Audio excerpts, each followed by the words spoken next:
I was a young woman, much like the other women of my time, born and raised in one paradigm, the post-war era, and coming of age in another, the women's movement, the Vietnam War, and the sexual revolution. With no college education, I spent my married years supporting my husband's endeavors as my own, as women in those days often did, assisting in the acquisition of his Ph.D. and his climb up the career ladder, while alternatively and often simultaneously running our business and tending the home fires.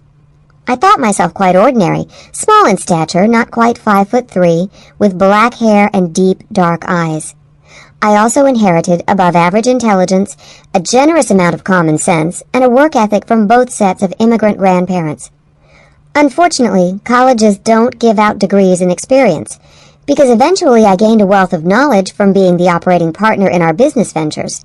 Since we were not divorced yet and hadn't worked out an agreeable property settlement, I was attempting my first solo business with community property, which eventually would have to be settled.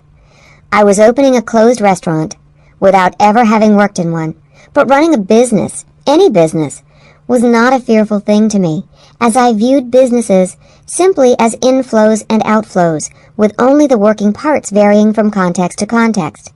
I had already proven myself capable of juggling the parts and achieving and maintaining the proper balance between the flows in several previous enterprises. The only scary part for me this time was the aloneness. Would my soul judgment be good enough? Did I know enough? Was I strong enough, savvy enough, and shrewd enough to make a go of it? Did I have enough will? My extraordinary attributes, though completely unknown to me at the time, were my indomitable will and my faithful intuition. My will was of such strength and determination that it naturally pushed me onward, even if only one halting step at a time, especially when my heart was not able. The mere fact that I was rising from the ash of near total loss was evidence of my stubborn will. I watched myself persevere with amazement and curiosity, as if observing someone else.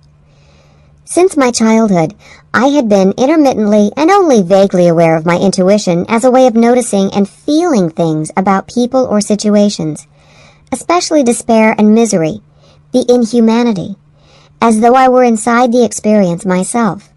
This capacity both drained and compelled me, because I did not understand its source or its purpose.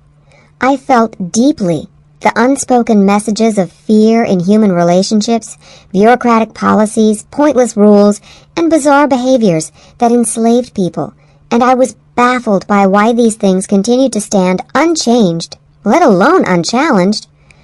For example, when I was about 13, I puzzled over what the Protestants and the Catholics, two religions rooted in the same Christian beliefs, could possibly have to fight about when they had something so great in common. Obviously, they thought they were very different, and their warring was over their perceived differences. However, two questions stuck fast in my mind.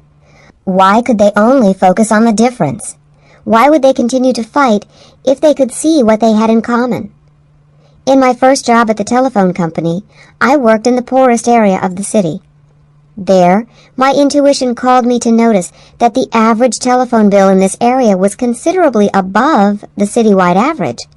My mind struggled with that paradox. If these people were so poor, why did they choose to spend so much money calling all over the world? Was it that people needed to communicate, or to be heard to feel important? Or perhaps a phone call was a small vacation, a temporary distraction from tormented lives that they felt powerless to change. What if they could feel and know their importance? If they felt powerful, what then would they choose to do? At 23, I became a student of life when we purchased our first enterprise, a small liquor store. The business became my classroom. In that little shop, I came face to face with the reality of just how insignificant people felt and realized the many not-so-beautiful ways in which they tried to fill their voids. At 6 each morning, just before dawn, they would wait for me to open. There they would do small chores for wages, and then spend their wages for a pint of Thunderbird, courage in a bottle for only 68 cents. As the days turned into weeks, and the weeks into months, I came to know these nameless people intimately, because my intuition compelled me to listen carefully when they spoke. I was in awe of the many things they just knew.